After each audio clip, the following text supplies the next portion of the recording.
Un feliz y bendecido día para todos, una vez más con ustedes compartiendo este tiempo de reflexión, de meditación de la preciosa palabra del Señor, llegando hasta ustedes para compartir estos momentos juntos, donde podemos hablar un poco acerca de la palabra del Señor, en esta ocasión con un tema muy importante y también un tema que fue planteado por el Señor Jesús. Él dice en el Evangelio de San Lucas, cuando el Hijo del Hombre venga, hallará fe en la tierra. Esa es una de las cosas que el Señor preguntó en relación a la perseverancia, a la constancia y a no desmayar, especialmente en cuanto a la oración. La pregunta, cuando el Hijo del Hombre venga, ¿hallará fe en la tierra? Es una pregunta que debe llamarnos a nosotros la atención, porque la consideramos de suma importancia, teniendo en cuenta lo que el mismo Señor está expresando, que si hallará fe en la tierra el Hijo del Hombre cuando regrese. De tal manera que estamos hablando un poco acerca de la fe, no solamente de la fe como expresión de confianza o de seguridad, sino la fe como estilo de vida, la fe como esa vivencia que debemos tener cada uno de nosotros.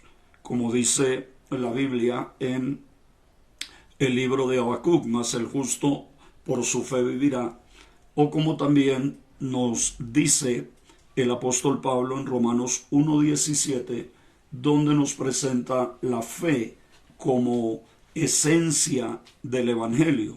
No me avergüenzo del Evangelio, dice el apóstol Pablo en Romanos 1:16, porque es poder de Dios para salvación a todo aquel que cree, al judío primeramente y también al griego.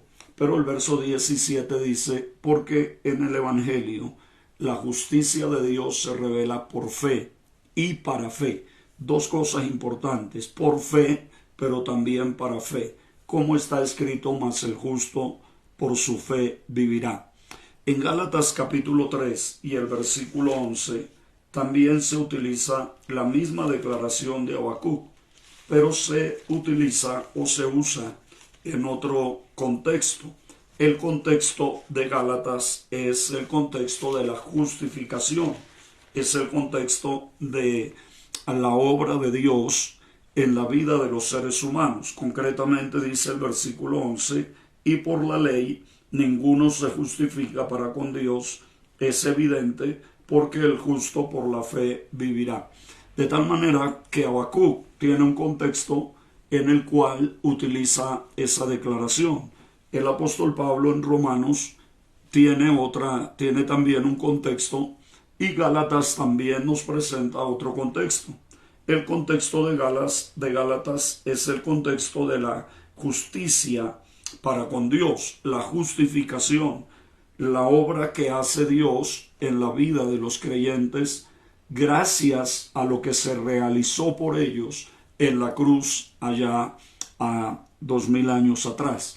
Entonces podemos encontrarnos con que esa misma declaración, más el justo por la fe vivirá, pues tiene diferentes usos, diferentes aplicaciones de acuerdo al contexto en que se está usando.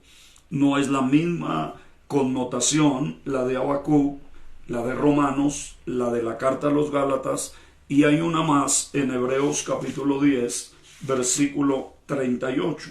En Hebreos 10:38 dice, mas el justo vivirá por fe. Y aquí se le añade algo más. Y si retrocediere, no agradará a mi alma. De tal manera que en todas estas declaraciones nos encontramos con una fe que va más allá de sencillamente creer, de sencillamente confiar, de sencillamente una expresión. Realmente la fe es un estilo de vida. Realmente la fe es una forma de vivir, es una manera de vivir, y es una manera de vivir para con Dios, para con el Señor, pero también para con nosotros mismos. Nosotros depositamos nuestra confianza en Dios, ponemos nuestra confianza en Dios, pero de alguna manera también Dios pone sus recursos a nuestro alcance. En Romanos capítulo 5 hay una declaración que me agrada leerla y compartirla también, porque nos dice algo el apóstol Pablo allí en Romanos capítulo 5.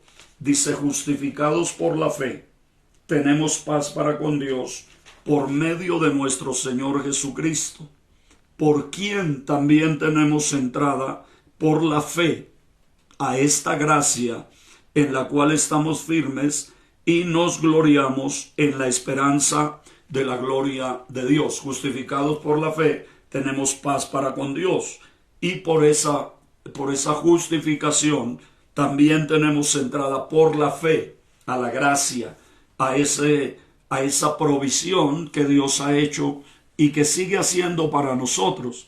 Hemos de entender que la salvación no es un acontecimiento del pasado. La salvación es un acontecimiento del presente y también del futuro.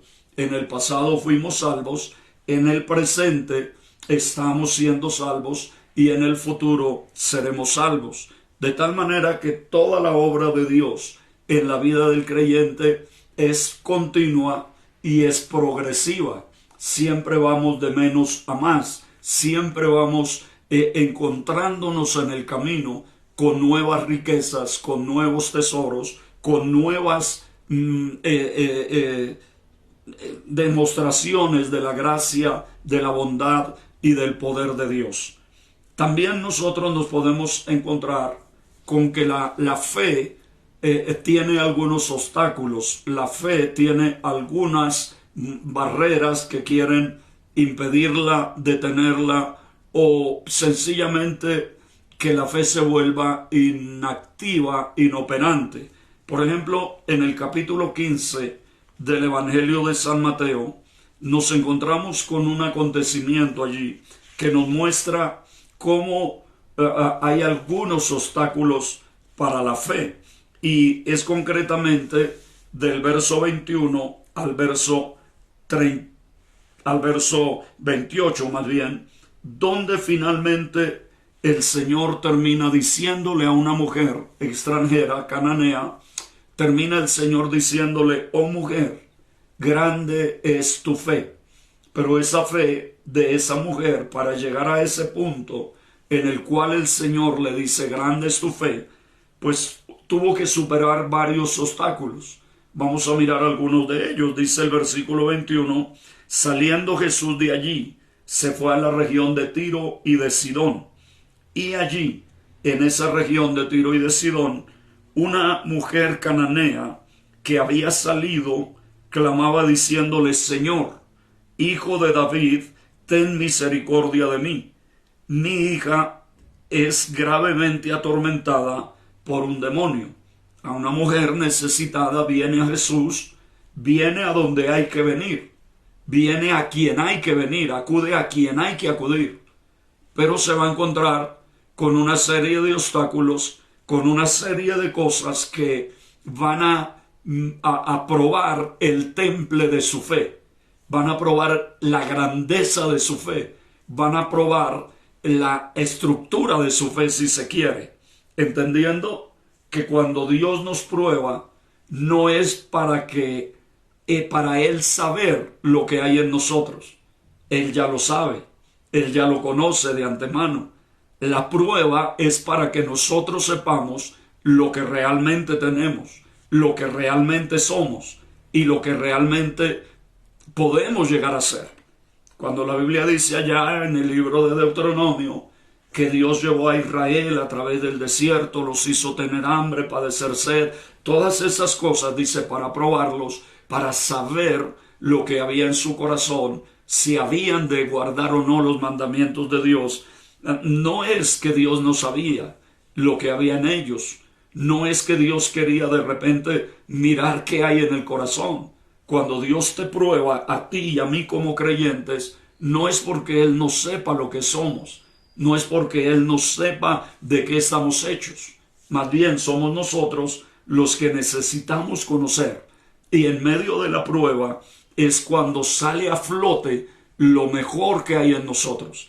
En la tentación, cuando un creyente cede a la tentación, lo que sale de él es lo peor que hay en él. En la prueba, lo que sale a flote es lo mejor que hay en ese creyente. Son dos cosas que están puestas en los extremos de la relación con Dios y de la relación con nosotros mismos. La prueba hará que salga lo mejor de ti. Si es que soportas la prueba, si pasas la prueba, la tentación hará que salga lo peor que hay en ti, si es que cedes a la tentación, si es que sucumbes a la tentación. La prueba no hace que Dios nos conozca, ya Dios nos conoce. Imagínense lo que el Señor le dice a Jeremías: desde antes que nacieses te conocí, desde el vientre de tu madre te llamé y te di por profeta a las naciones. Y nosotros debemos entender que Dios nos conoce exactamente.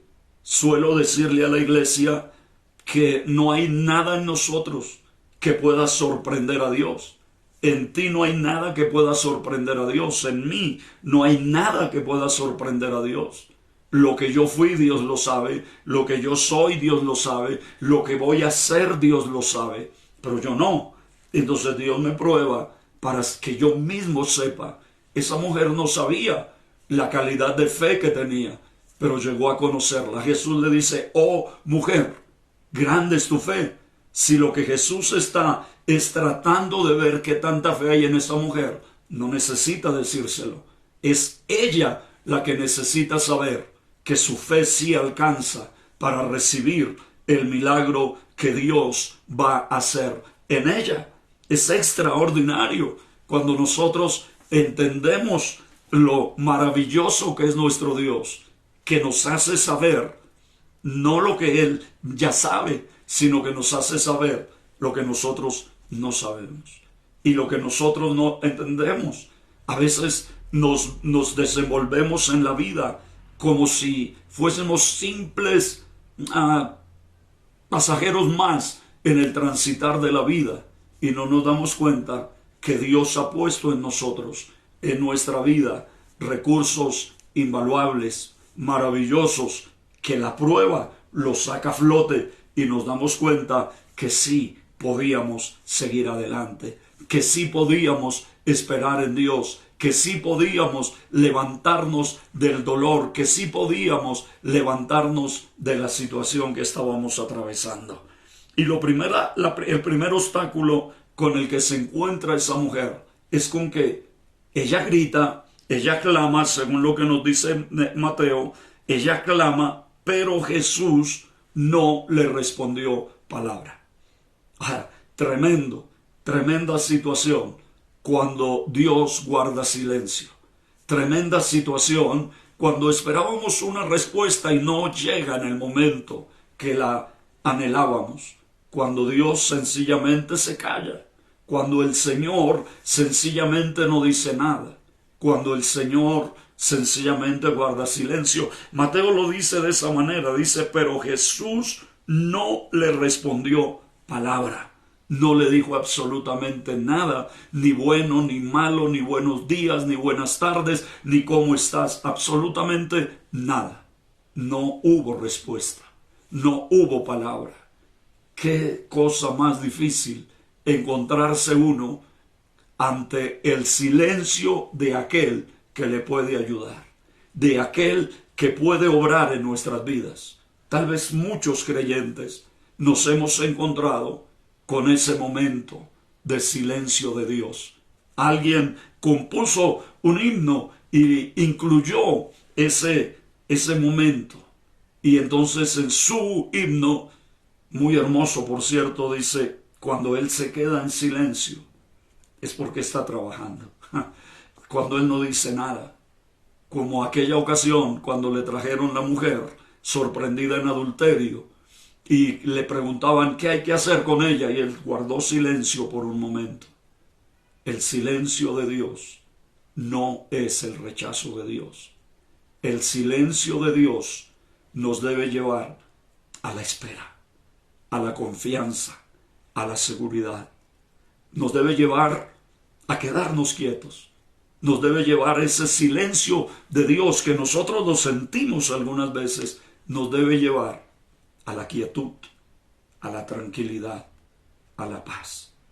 Esta mujer siguió insistiendo. Dice la Biblia, y viene un segundo obstáculo. Entonces sus discípulos le rogaron diciendo, despídela, pues da voces tras nosotros. El segundo obstáculo, la reacción de los que seguían a Jesús en torno a ella. La reacción de los que seguían a Jesús en relación con ella. ¿Cuál fue la reacción de los seguidores de Jesús? Decirle al Señor, despídela, da voces tras nosotros. Se ha vuelto cansona, se ha vuelto insoportable. Despídela, dile que se vaya. Ni pertenece al grupo, ni pertenece al pueblo. Es una extranjera. Parece loca gritando. Muchas veces la reacción de los seguidores de Jesús se convierte en un obstáculo para la fe de aquellos que vienen buscando una esperanza, que vienen buscando la reacción de los que seguimos a Jesús. Muchas veces se convierte en el mayor obstáculo para aquellos que con una fe maravillosa vienen esperando recibir del Señor algo. Recuerde que aquel que viene a la iglesia no está esperando recibir algo de la iglesia, está esperando recibir algo de Jesús, pero muchas veces la iglesia le cierra las puertas. La reacción de los seguidores de Jesús en relación a aquel hombre paralítico fue impedirle el paso. Tuvieron que subirlo al techo, bajarlo. Usted conoce la historia, porque los seguidores de Jesús le impedían el paso. Eran tantos que aquellos 4 no pudieron llegar a Jesús con su paralítico, sino a través del techo. Muchas veces la reacción de los que seguimos a Jesús daña la fe de aquellos que vienen buscando una respuesta en Jesús. Y luego hay otro obstáculo más. Finalmente el Señor le habla y le dice, bueno, yo no soy enviado sino a las ovejas perdidas de la casa de Israel. No soy enviado sino a las ovejas perdidas de la casa de Israel. Tú no eres una oveja perdida de Israel. Tú no perteneces al pueblo. Por lo tanto, no hay lo que tú vienes a buscar. Ahora, ¿conocía el Señor el final? ¿Sabía el Señor lo que finalmente iba a pasar? Claro, la mujer no. La mujer necesita saberlo, necesita conocerlo. Y no solo la mujer, sino aquellos que están viendo toda la escena, que están contemplando todo lo que está sucediendo. Ellos necesitan saber que allí hay una mujer decidida a recibir lo que vino a buscar. Entonces, cuando el Señor le dice que no es enviado sino a las ovejas perdidas de la casa de Israel, ella viene y se postra ante él, diciéndole, Señor, socórreme. Señor, no te estoy pidiendo algo que me gané, que merezco. Solo te estoy pidiendo algo que tú me puedes dar, aunque no lo merezca. Socórreme. Dame tu mano. Haz algo conmigo. Jesús viene y le dice, no está bien tomar el pan de los hijos y dárselo a los perrillos. Como diciéndole, no puedo quitarle lo que le pertenece al pueblo de Israel para dárselo a alguien como usted. Ella no desiste. Finalmente, ella entiende que su fe es grande. Los discípulos entienden que la fe de esa mujer es grande. Y yo entiendo hoy, y usted, 2000 años después, que la fe de esa mujer es grande. Es grande para no desistir, para no desmayar, para no retroceder ante los obstáculos, para no irse atrás ante las palabras desalentadoras que oye, ante las palabras de desánimo que escucha. Tal vez algunos de los que hoy se llaman creyentes saldrían huyendo si llegaran a escuchar tales palabras. Esa mujer no, porque su fe es grande, aunque ella no lo supiera. Y Jesús sí lo sabe, por eso hace lo que hace, porque Él sí lo sabe. Cuando Él te prueba, Él te conoce. Y por eso Él hace contigo lo que Él hace, porque sabe lo que eres y quién eres. Entonces, conocemos la historia. Jesús, a ella le dice, sí, Señor, pero aún los perrillos comen de las migajas que caen de la mesa de sus amos. Hasta los perros son bendecidos cuando tienen un buen amo y comen de las migajas que caen. Dale el pan a los hijos, dale el pan a tu pueblo, pero a mí dame siquiera las migajas, y con eso basta. Y Jesús le dice, oh mujer, grande es tu fe, hágase contigo como quieras. Y su hija fue sanada desde aquella hora. Que Dios nos permita vivir una fe tal que nos haga entender que todavía es posible, que todavía se puede, y que el Dios de los cielos todavía nos quiere ayudar. Levántate hoy en fe, confía en el Señor, y Él hará. Él exhibirá tu justicia como el mediodía. Él te levantará. No todo está perdido. Todavía hay esperanza. Si tienes fe para vivir el día de hoy. La fe nos ayuda a creer. La esperanza nos da la fuerza para vivir. Y el amor nos da el poder para relacionarnos. La fe, la esperanza y el amor permanecen. Mañana hablaremos un poquito más acerca de la fe. Por hoy, que Dios despierte tu fe y que lo que estás viviendo te haga saber la calidad de fe que hay en tu vida. Dios te bendiga, Dios te guarde. Un feliz día. Ánimo, que Cristo viene ya.